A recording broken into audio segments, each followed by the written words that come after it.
Dear children, good morning. How are you? बहुत अच्छे, very good. पिछले वीडियो में मैं आप लोगों को फ्यूचर कंटिन्यूअस टेंस का नेगेटिव सेंटेंस बता रहा था। कोई दिक्कत तो नहीं हुई? एक हिंदी वाक्य भी दिया था करने के लिए, कोई दिक्कत तो नहीं हुई? बहुत अच्छा। अब उसके आगे मैं आप लोगों को फ्यूचर कंटिन्यूअस टेंस का इंट्रोगेटिव सेंटेंस बताऊंगा। ये देख लीजिए।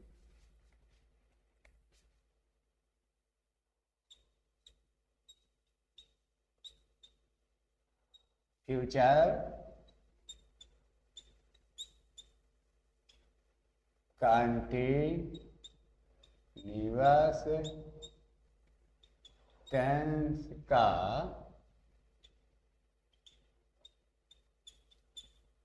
इंट्रोगेटिव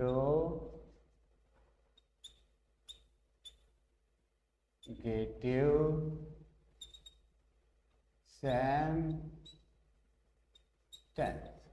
ठीक,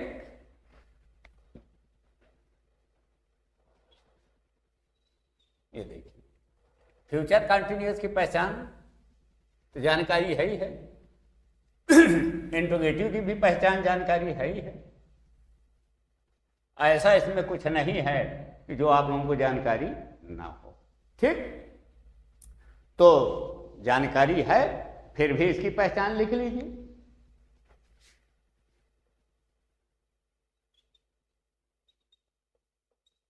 पहचान, जिस हिंदी वाक्य के अंत में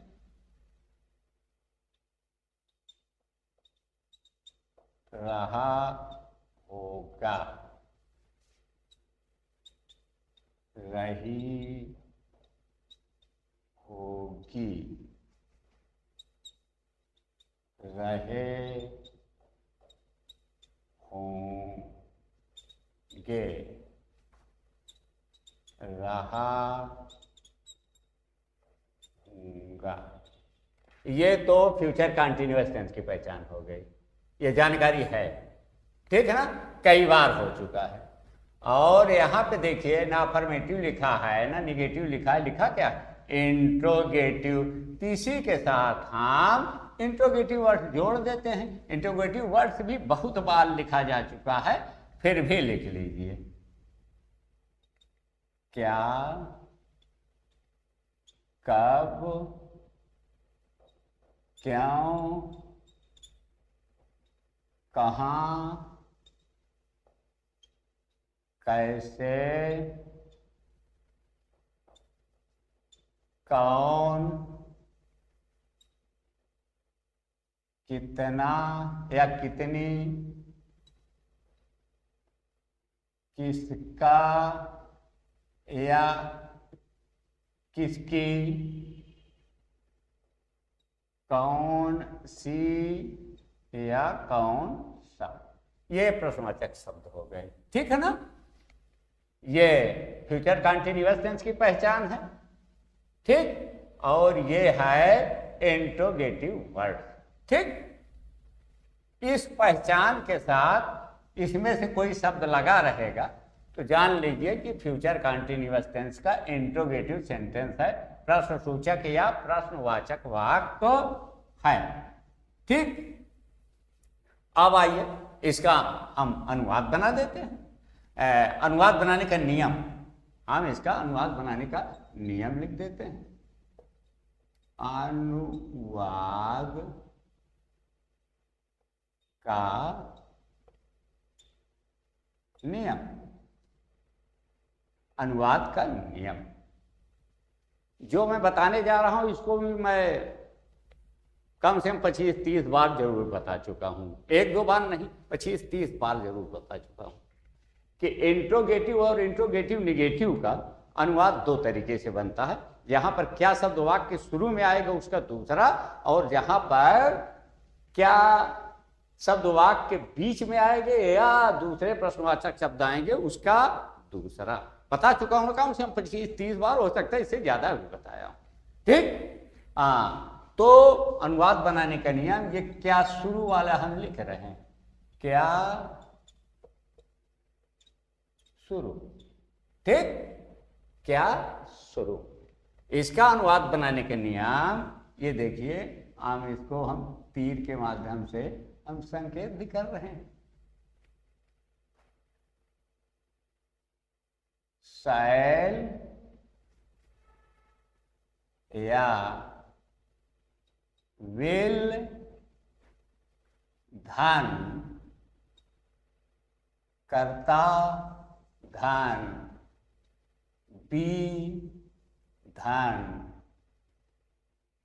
क्रिया में आईएनजी धन कर धन आन।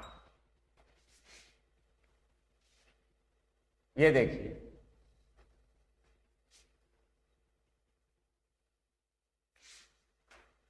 जहां पर क्या शब्द वाक्य के शुरू में आएगा उसका अनुवाद बनाने के नियम ये है। शैल या विल धन कर्ता धन बी धन क्रिया में आएंगे धन कर धन अन। हो गया ना।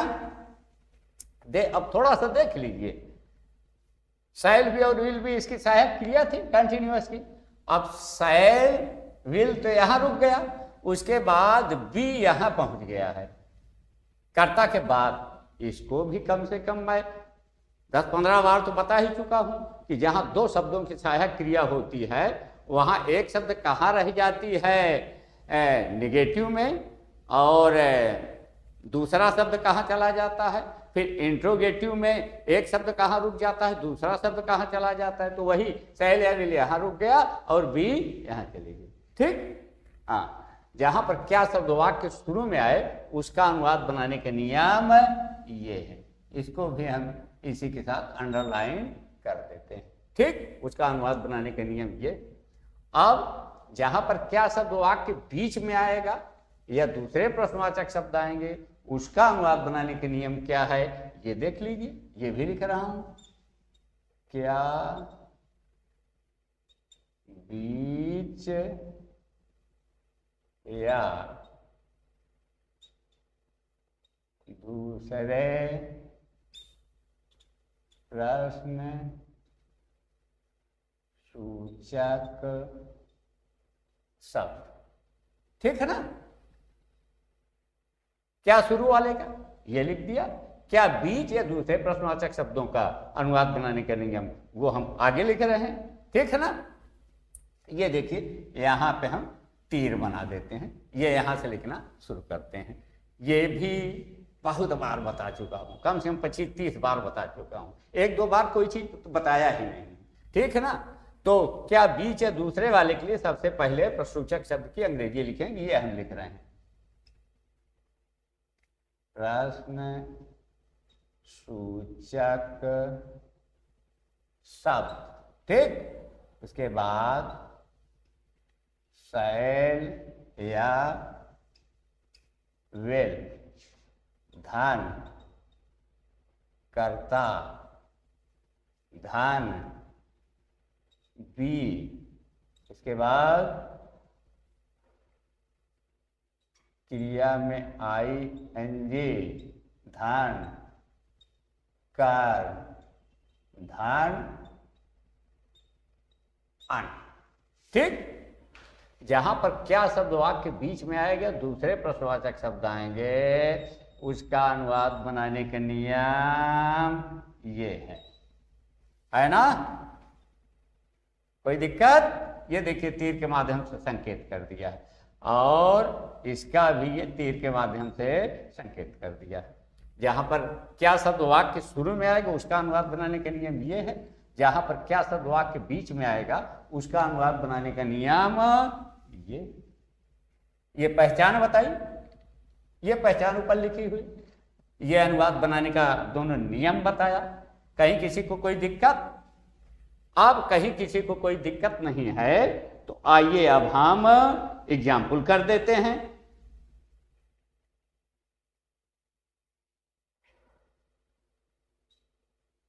क्या ये लड़कियां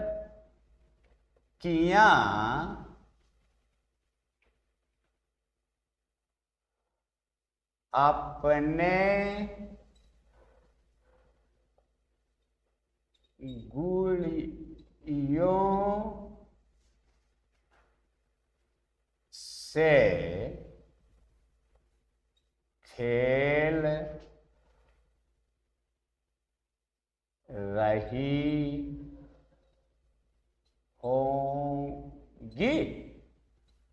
ये देखिए हिंदी वाक्य के अंत में ये इंट्रोगेटिव मार्क्स रहेगा, ठीक है ना।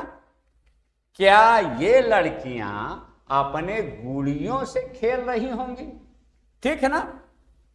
ये देखिए रही होंगी आया ना,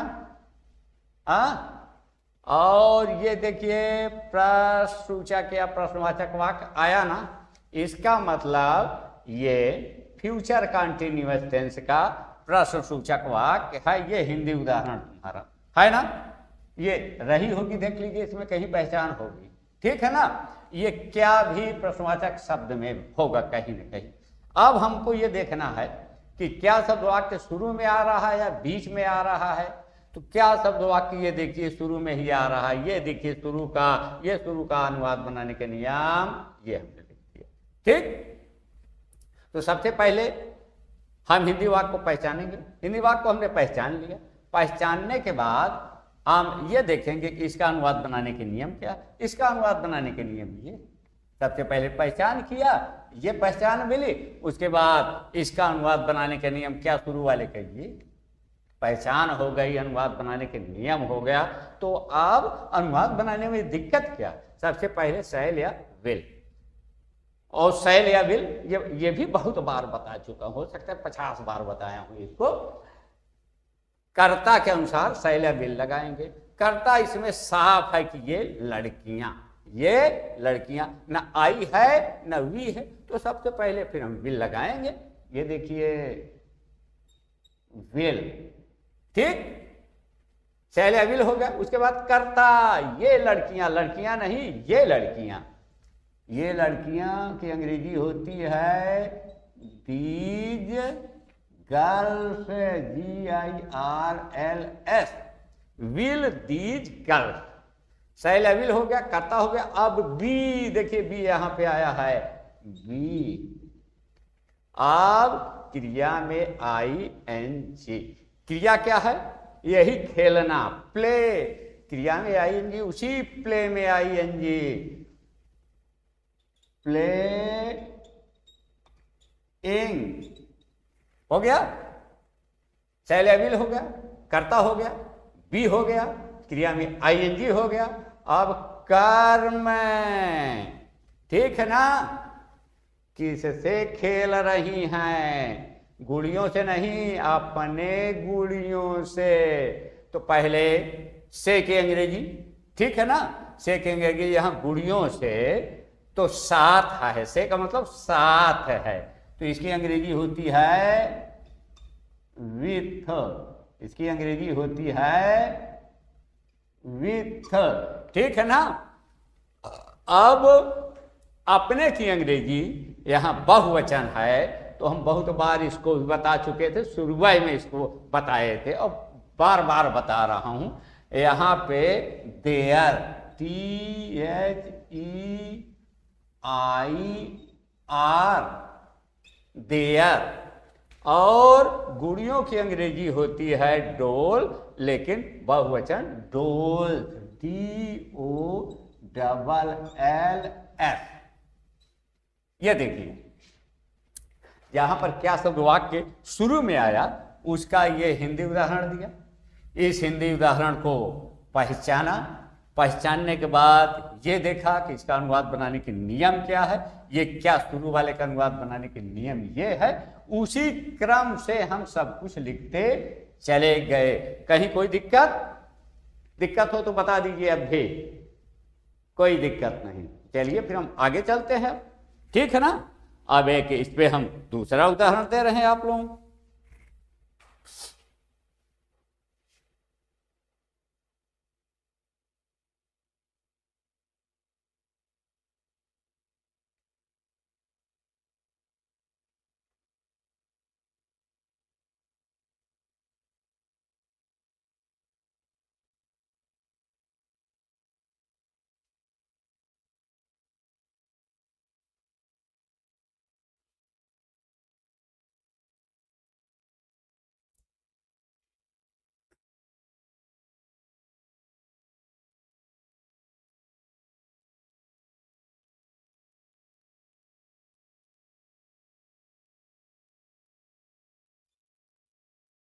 हम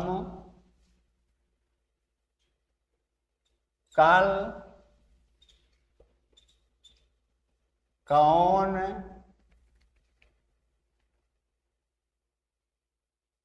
सा कार्य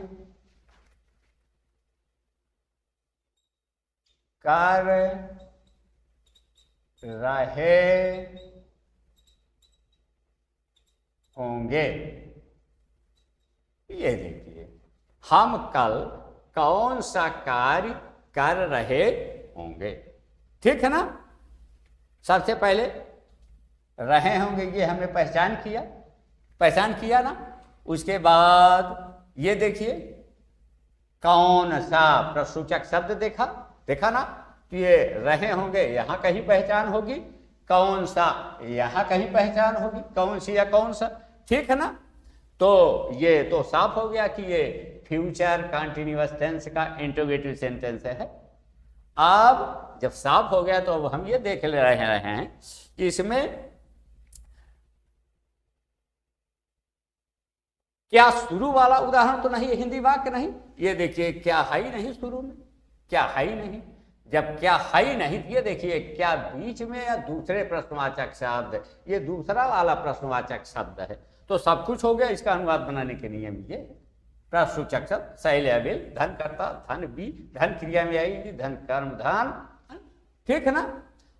तो ये कौन सा जो आया है ये अटपटा वाला है, मैं बार बार इस पे फोकस कर रहा हूं। ठीक है ना। तो इसका अनुवाद हम बना देते। कौन सा या कौन सी की अंग्रेजी क्या बताया था? फिच।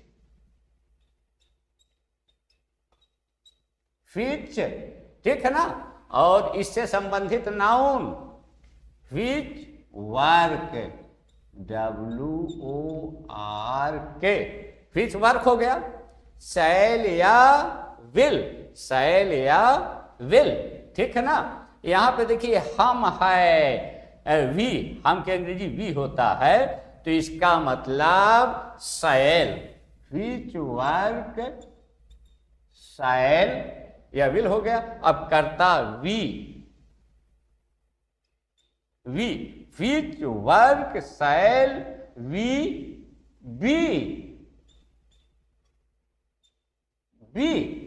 अब क्रिया में ING, करना वही डू। ठीक है ना। डू, और डू में ING, doing. Which work shall we be doing. अब कल है, इसका मतलब फ्यूचर टेंस है, तो कल की अंग्रेजी टुमारो, TOMORROW।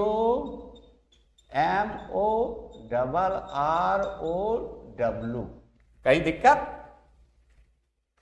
दिक्कत हो तो बताओ। क्या शुरू वाले का भी हमने बताया? क्या के अलावा जो दूसरे प्रश्नवाचक शब्द आते हैं और उसमें जो थोड़ा सा अटपटा है उस पे हम बता दिए। ठीक है।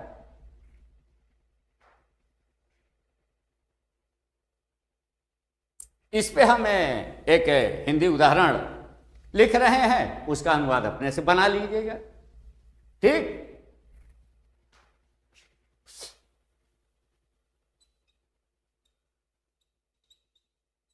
तुम्हें कौन पीट रहा होगा। ये देखिए, इस पे हम अंडरलाइन कर देते हैं, इसको अपने से बना लीजिएगा तुम लोग। तुम्हें कौन पीट रहा होगा। ठीक। कहीं दिक्कत? धन्यवाद।